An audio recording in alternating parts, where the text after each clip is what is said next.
कहानी की शुरुआत होती है आज से हजारों साल पहले, जब इजिप्ट के पिरामिड्स भी नहीं बने थे। उस समय खांडक नाम का एक देश था जहाँ के लोग एक राजा के हुक्म पर चलते थे। वो लोग खांडक देश को सदियों से दुनिया का सबसे शक्तिशाली देश बनाना चाहते थे, मगर जब ऑक्टोन नाम का राजा गद्दी पर बैठा तो सब कुछ बदल गया। वो अपनी फौज के जरिए लोगों पर जुल्म ढाता था और उसे अपने समय के सबसे क्रूर राजा के नाम से जाना जाता। असल में ऑक्टोन काले जादू का ज्ञानी था और अब उसका मकसद था सबैक नाम का एक ताज बनाना, जिसे हासिल करने के बाद उसे कोई नहीं हरा पाएगा। मगर इस ताज को बनाने के लिए उसे एडर्नियम नाम के एक पत्थर की जरूरत थी। ये जादुई शक्तियों वाला एक अनोखा पत्थर था जो सिर्फ खांडक देश में पाया जाता था। अब उसने अपनी ही प्रजा के लोगों को जबरदस्ती एडर्नियम की खुदाई के काम पर लगा दिया। जब भी किसी गुलाम को पत्थर का कोई हिस्सा मिलता तो वो तुरंत दौड़कर उसे वॉचमैन के हवाले कर देता और बदले में अपना इनाम पा लेता। मगर कभी कभी रास्ते में ही बाकी गुलाम पत्थर छीनने के लिए उस गुलाम पर टूट पड़ते। अब हम जाओ नाम के गुलाम को देखते हैं जिसका पत्थर सभी छीनने की कोशिश कर रहे थे। तभी हारू नाम का लड़का उसे बचाने आया और उसे सही सलामत एक फौजी के पास लेकर गया। मगर जब जाओ ने इसके बदले में इनाम मांगा तो अचानक उस फौजी ने जाओ के पेट में चाकू घोंपकर उसे पहाड़ी से नीचे फेंक दिया। इतना खतरनाक मंजर देखकर हारू की रूह कांप गई और उसके पिता उसे वहां से खींचकर दूर ले गए। हारू हमेशा से अपने लोगों को इस गुलामी की जिंदगी से आजादी दिलाना चाहता था, पर उसके पिता टेथ एडम ने उसे हीरो ना बनने की सलाह दी, क्योंकि उसकी तरह बगावत करने वाले सभी लोग कब्रिस्तानों में दफन पड़े थे। खैर, हारू ने फिर भी पूरे देश को इकट्ठा करके क्रूर राजा को हराने का फैसला कर लिया था। अचानक उसने दौड़कर उस फौजी के हाथ से एडर्नियम पत्थर चुरा लिया और अपने हाथों से आजादी का निशान बनाकर प्रजा के दिल में आजादी की चिंगारी जला दी। राजा ऑक्टोन ये अच्छे से जानता था कि ये छोटी सी चिंगारी जल्द ही जबरदस्त आग का रूप ले सकती है, इसलिए उसने हारू को पूरी प्रजा के सामने फांसी देने का हुक्म दिया। अपने अंतिम समय में भी हारू आजादी का नारा लगाता रहा, मगर जैसे ही उसका सर धड़ से अलग होने वाला था तो अचानक एक चमत्कार हुआ। असल में धरती के जादुई रक्षकों ने उसे धरती पर शांति लाने के लिए चुना था, इसलिए उन्होंने हारू को प्राचीन देवताओं की शक्तियां देकर उसे बेहद ताकतवर बना दिया। मगर तब तक ऑक्टोन सबैक ताज बना चुका था। इधर जब हारू शक्तियां हासिल करके ऑक्टोन के महल में उसे ललकारने पहुंचा तो ऑक्टोन ने अपने ताज की वैश्य शक्तियों को उजागर कर दिया। इसके बाद उन दोनों में घमासान युद्ध हुआ जिसमें पूरा महल तबाह हो गया। खैर, अंत में जीत हारू की हुई, लेकिन ऑक्टोन ने सबैक ताज को छुपा दिया ताकि ये किसी इंसान के हाथ न लगे। उस दिन के बाद किसी ने हारू को दोबारा नहीं देखा, मगर एक प्राचीन कथा के मुताबिक जब खांडक के लोग त्राही त्राही कर रहे होंगे तो वो लौटेगा और लोगों को एक बार फिर से आजादी दिलवाएगा। फिर हम आज के समय के खांडक देश को देखते हैं, जहाँ पर इंटरगैंग नाम के विदेशी आतंकवादियों ने कब्जा कर लिया था। लोगों को शहर से निकलने के लिए भी सरहद पर तैनात गार्ड्स को अपने कागज दिखाने पड़ते थे। एक दिन एक वैन के ट्रंक की तलाशी होने वाली थी तो इसी दौरान 14 साल के लड़के एमोन ने अपने स्केटबोर्ड पर चुपके से सरहद पार करने की कोशिश की, लेकिन जल्द ही एक गार्ड ने उसे पकड़ लिया। गार्ड ने उसे तलाशी लेने के लिए लाइन में जाने को कहा, पर एमोन ने उसे बुरा भला कह दिया। खैर, फिर उस गार्ड ने करीम नाम के आदमी को वैन लेकर निकलने को कहा। इसके बाद उसने अपनी कलाई देखी तो एड्रियाना नाम की एक भगौड़ी की तस्वीर सामने आई। तभी हम देखते हैं कि एड्रियाना इस वैन में छुपी हुई थी और एमोन गाड़ी की खिड़की के साथ साथ चल रहा था। असल में एमोन एड्रियाना का ही बेटा था और वो अपनी माँ के साथ सबैक ताज ढूंढने के मिशन पर जाना चाहता था, लेकिन उसकी माँ ने उसे जैसे तैसे समझाकर वापस घर भेज दिया। इसके बाद वो सब नक्शे के हिसाब से एक पहाड़ तक पहुँचे। कहा जाता था कि सबैक ताज वहीं छुपा हुआ है। तब एड्रियाना ने अपनी दादी का दिया एक पेंडेंट देखा जो एडर्नियम पत्थर से ही बना था। इस पर उसके साथ ही समीर ने कहा कि अगर वो इस पत्थर को चोर बाजार में बेचे तो बहुत अच्छी कीमत मिलेगी। मगर ये उनके परिवार का एक पुश्तैनी पेंडेंट था जो सदियों से उनके परिवार में था और इसीलिए एड्रियाना को इसकी काफी अहमियत थी। फिर ड्राइवर करीम, जो एड्रियाना का भाई है, वो कहने लगा कि इसको तो पेंडेंट दे दिया, मुझे विरासत में मिला है पुराना कोट और गंजापन। खैर, पहाड़ पर पहुंचने के बाद तीनों ने ताज की खोज शुरू कर दी और इधर करीम रखवाली के लिए गाड़ी में ही रुक गया। जैसे ही वो सब पहाड़ में घुसे तो अचानक इस्माइल गायब हो गया और समीर उसे ढूंढने निकल पड़ा। वहीं बाहर करीम अपनी गाड़ी में बैठा गाने सुन रहा था कि अचानक उसने अपने सामने समीर को पहाड़ से नीचे गिरते देखा। करीम तुरंत उसकी मदद के लिए दौड़ा, मगर अचानक कई फौजियों ने उसे चारों ओर से घेर लिया। वहीं पहाड़ के अंदर इस्माइल अचानक एड्रियाना के सामने आ गया तो वो काफी डर गई। एड्रियाना ने उससे पूछा कि समीर कहाँ है, तो इस्माइल ने जवाब दिया कि समीर तो थोड़ी ठंडी हवा खाने गया। खैर जल्द ही वो दोनों टेथ एडम की मजार तक पहुंचे। उससे थोड़ी ही दूर सबैक ताज मौजूद था और एड्रियाना ने दो बड़ी बड़ी चट्टानों के बीच कूदकर उस ताज को हासिल कर लिया। लेकिन उसी समय करीम को पकड़ने वाले फौजी अंदर आ गए और उन्होंने इस्माइल को गिरफ्तार कर लिया। तब इस्माइल ने चिल्लाकर एड्रियाना को भाग जाने को कहा, पर फौजियों के लीडर ने करीम के सर पर बंदूक तान दी। अब अपने भाई की जान बचाने के लिए एड्रियाना ने खुद को उनके हवाले करने का फैसला किया। उसने टेथ एडम की मजार पर सर झुकाकर एक खास मंत्र बोला, जिसके बाद अचानक वहां तेज रोशनी का उजाला हुआ और एक रहस्यमयी आदमी उनके सामने प्रकट हुआ। उसने एक फौजी को उठाकर उसे अपनी शक्ति से बिजली के झटके देकर मार डाला। उसी समय बाकी फौजियों ने उस पर गोलियों से हमला कर दिया और एड्रियाना इसी मौके का फायदा उठाकर करीम के साथ भाग निकली। उधर फौजी अपनी बंदूकों से उस रहस्यमय योद्धा का कुछ नहीं बिगाड़ पाए। फिर इस योद्धा ने अपनी हाइपर स्पीड शक्ति से इन फौजियों के छक्के छुड़ा दिए। इसी दौरान एड्रियाना ताज लेकर जा रही थी तो उसके सर पर बहुत बड़ा पत्थर गिरने वाला था कि ऐन वक्त पर इस योद्धा ने उसकी जान बचा ली। इस योद्धा का नाम था ब्लैक एडम, जो हजारों साल से इस पहाड़ में कैद था। अब इतने अरसे के बाद जब इस पहाड़ से वो बाहर निकला तो नए दुश्मनों से उसका सामना हुआ। वो हेलीकॉप्टर से उस पर हमला करने आए, मगर ब्लैक एडम ने कभी सोचा भी नहीं था कि इंसान तरक्की करके इतने आगे पहुंच जाएंगे। वहीं दूसरी ओर एड्रियाना और करीम वापस वैन में पहुंचे और फटाफट वहां से निकल पड़े। एड्रियाना ने उसे बताया कि उसने ताज हासिल करके अपना मिशन पूरा कर लिया है। अब उनसे कुछ ही दूर भयंकर युद्ध शुरू हो चुका था। अब ब्लैक एडम ने दो हेलीकॉप्टर्स को आपस में टकराकर भीषण आग लगा दी थी। कुछ ही पलों में फौजियों से भरी सैकड़ों गाड़ियां वहां पहुंची तो ब्लैक एडम ने एक ही जगह पर खड़े होकर अपनी शक्तियों से उनका खात्मा कर दिया। आखिरकार अपने आसपास सब कुछ तबाह करने के बाद ब्लैक एडम एड्रियाना की वैन के सामने पहुंचा, पर तभी एक आखिरी फौजी ने उस पर बॉम्ब फेंक दिया। मगर इतना जबरदस्त बम धमाका भी ब्लैक एडम का कुछ नहीं बिगाड़ पाया। आखिरकार ब्लैक एडम ने उस आखिरी फौजी को भी मार गिराया और थोड़ी जख्मी हालत में वहां से चला गया। तब करीम ने चैन की सांस ली, क्योंकि उसे लगा कि चलो गया पहलवान। मगर उसी पल अचानक ब्लैक एडम अपने जख्मों के कारण वापस धरती पर आ गिरा। उधर इस्माइल अब भी पहाड़ में ही था और तब उसे अपने आतंकवादी ग्रुप के मेंबर का फोन आया। असल में इस्माइल अंडरकवर एजेंट बनकर एड्रियाना के जरिए ताज हासिल करने आया था, मगर इस बार उसका मिशन नाकामयाब रहा। अब उसे एड्रियाना का पीछा करके उससे वो ताज छीनना होगा। वहीं दूसरी ओर जब हॉकमैन नाम के आदमी को ब्लैक एडम के फिर से जिंदा होने की खबर मिली तो उसने अपनी सुपर हीरोज की टीम को तुरंत काम पर लगने का हुक्म दिया। इस टीम में साइक्लोन नाम की लड़की थी जिसके पास हवा को काबू करने की ताकत थी। दूसरा था एडम स्मैशर नाम का लड़का जिसके पास अपने शरीर का आकार बदलने की शक्ति थी। इसके अलावा टीम का सबसे ताकतवर आदमी था डॉक्टर फेट। खैर अब वो तीनों हॉकमैन के बुलावे पर यूएसए में उसके बंगलों में पहुंचे। जल्द ही उन्हें पता चला कि वो एक इंटरनेशनल मिशन के लिए जाने वाले हैं। हॉकमैन चाहता था कि वो सब खांडक जाकर ब्लैक एडम नाम के एक सुपर ह्यूमन को पकड़कर उसके सामने लाएं।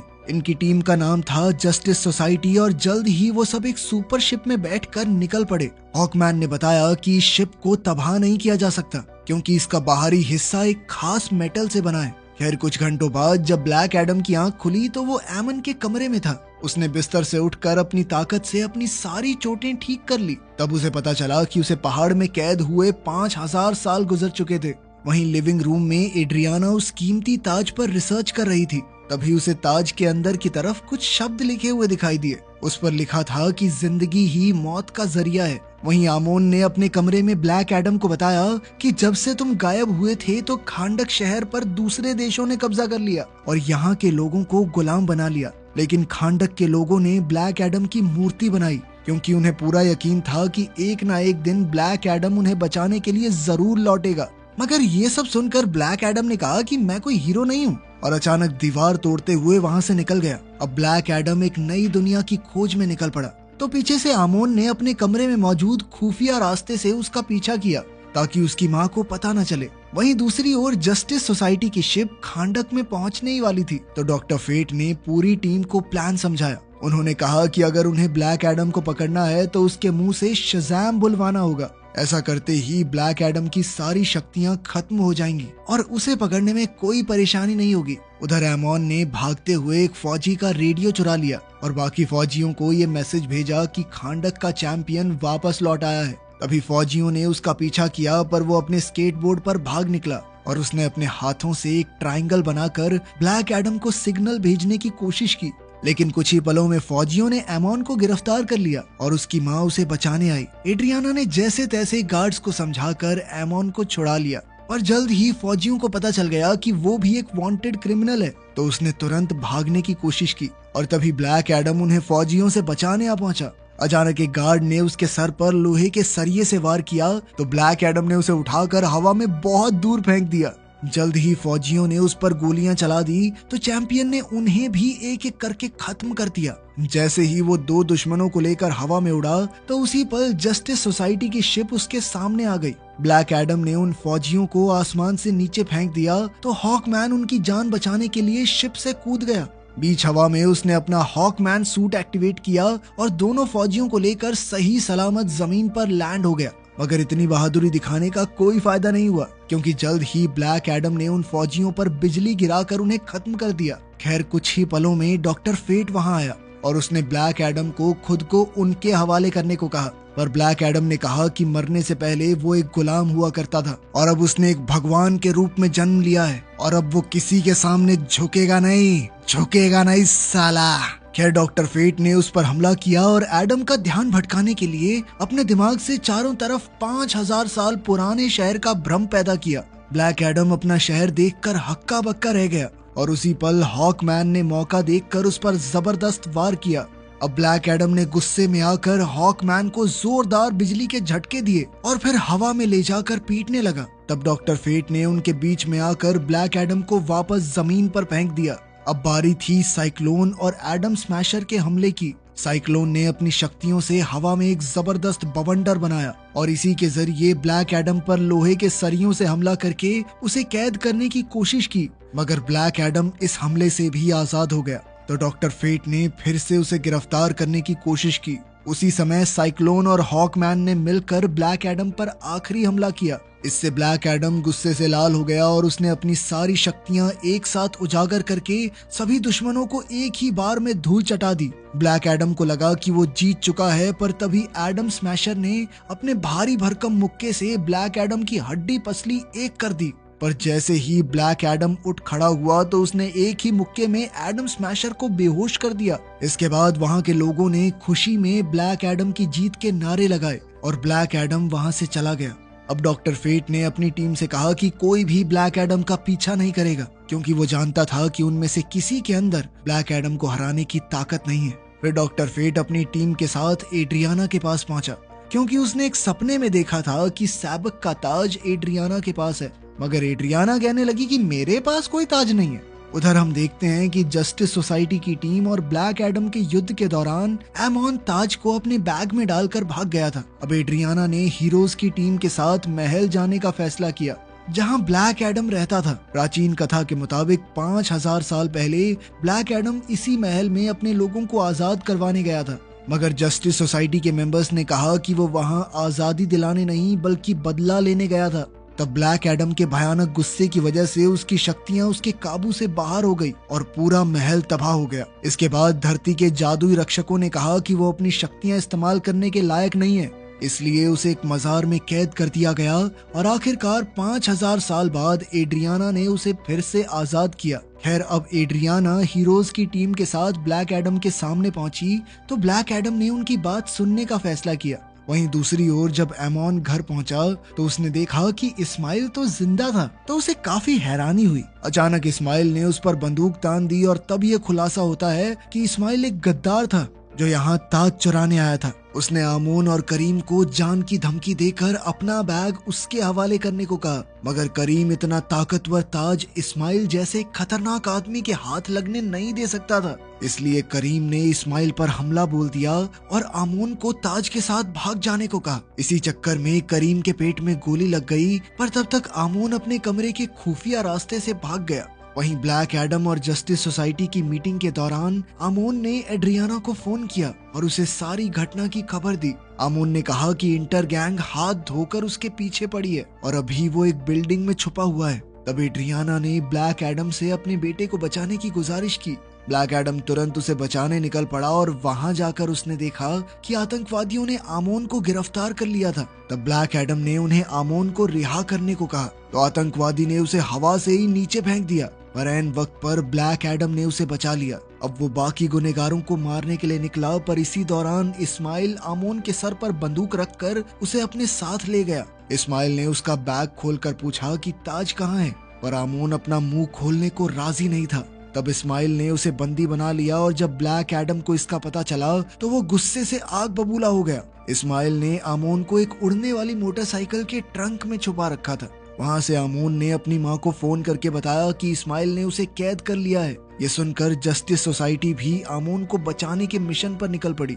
ब्लैक एडम एक एक करके मोटरसाइकिल्स की तलाशी ले रहा था और साथ ही दुश्मनों का सफाया करता जा रहा था। तब हॉकमैन ने उसे इस तरह लोगों की जान लेने से रोका, लेकिन चैंपियन किसी से ऑर्डर्स लेने वालों में से नहीं था। आखिरकार ब्लैक एडम ने आखिरी मोटरसाइकिल की तलाशी ले ली और कहा कि आमोन इसमें भी नहीं है। असल में इस्माइल ने तो मोटरसाइकिल्स पर अपने आदमियों को ब्लैक एडम का ध्यान भटकाने के लिए भेजा था, जबकि वो खुद आमोन को लेकर एक ट्रक में फरार हो गया था।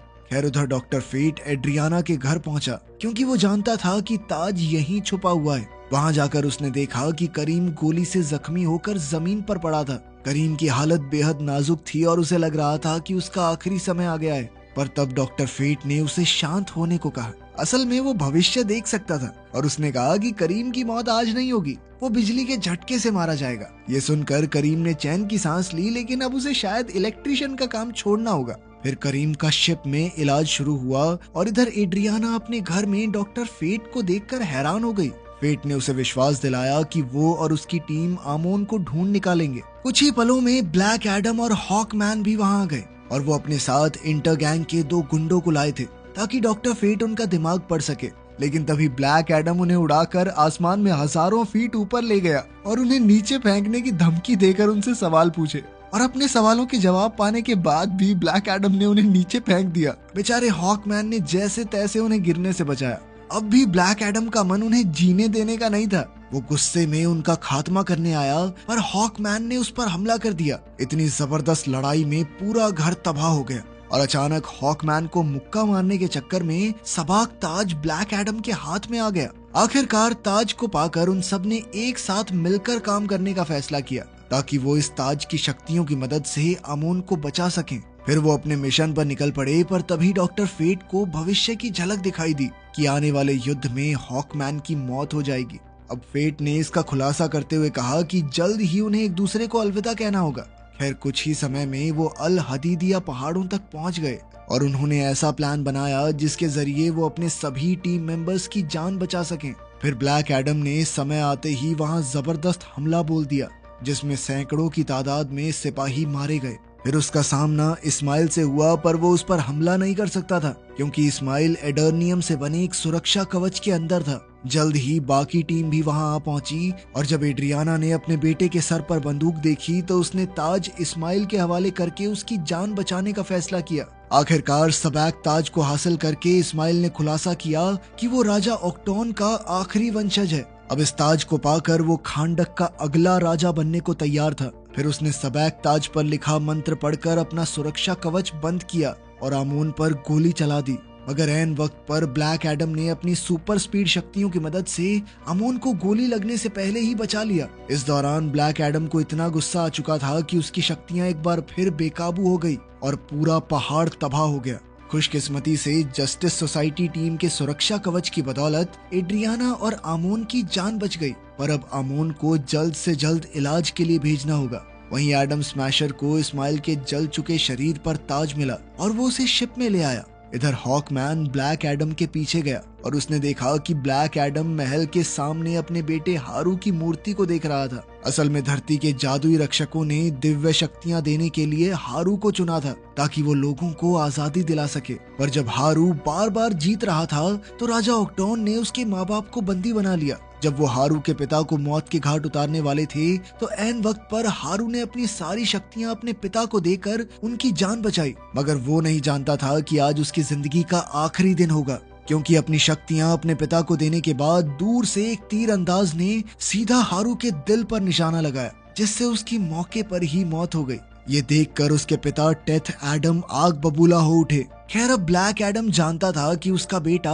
उसके बार बार बेकाबू होने पर खुश तो नहीं होगा, तो ब्लैक एडम ने अपनी सारी शक्तियां छोड़ने का फैसला किया। इसका जिम्मा उसने हॉकमैन को सौंपा और उससे वादा लिया कि शक्तियां छोड़ने के बाद वो कभी शज़ैम शब्द ना बोल सके। इसकी वजह ये थी कि बिना शज़ैम कहे ब्लैक एडम दोबारा कभी अपनी शक्तियां हासिल नहीं कर पाएगा।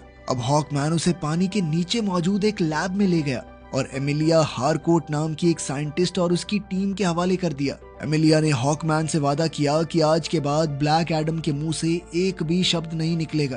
असल में वहाँ उसने कई और खूंखार लोगों को अपनी कैद में रखा हुआ था। लेकिन तभी हम देखते हैं कि शिप के मॉर्ग में इस्माइल की लाश में कुछ अजीबोगरीब हलचल हो रही थी। वहीं डॉक्टर फेट को बार बार एक ही झलक दिखाई दे रही थी। उसे समझ नहीं आ रहा था कि आखिर ये क्यों हो रहा है, जबकि उनका मिशन तो पूरा हो चुका है। डॉक्टर फेट को डर था कि अगर हॉकमैन की मौत हो गई तो जस्टिस सोसाइटी जल्द ही खत्म हो जाएगी।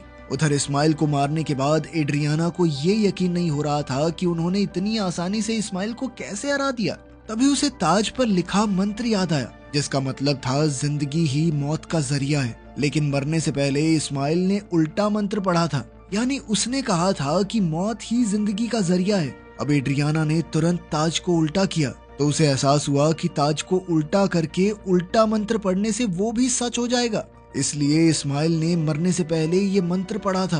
तब जाकर एड्रियाना को समझ आया कि इस्माइल का तो प्लान ही ये था कि ब्लैक एडम उसे मार दे। इस तरह वो मरने के बाद फिर से जिंदा हो जाएगा और खांडक की गद्दी पर कब्जा कर लेगा। जैसे ही एड्रियाना ने ये गुत्थी सुलझाई तो ताज अचानक गायब हो गया और समुद्र की गहराइयों से सबैक जाग उठा। उसी समय हॉकमैन ने उस पर मिसाइल से हमला बोल दिया, पर सबैक ने उनकी शिप ही तबाह कर दी। आखिरकार जस्टिस सोसाइटी ने मिलकर सबैक को गद्दी पर बैठने से रोकने का फैसला किया, क्योंकि अगर ऐसा हुआ तो फिर उसे कोई नहीं हरा पाएगा। अब हॉकमैन ने अपने साथियों की मदद से सबाक को जख्मी कर दिया, पर जब सबाक ने उस पर हमला किया तो वो बेहोश होकर गिर पड़ा। तब डॉक्टर फेट को एहसास हुआ कि उसकी भविष्यवाणी सच होने वाली है, तो उसने महल के चारों तरफ एक सुरक्षा कवच बनाकर अपनी टीम को अंदर जाने से मना कर दिया।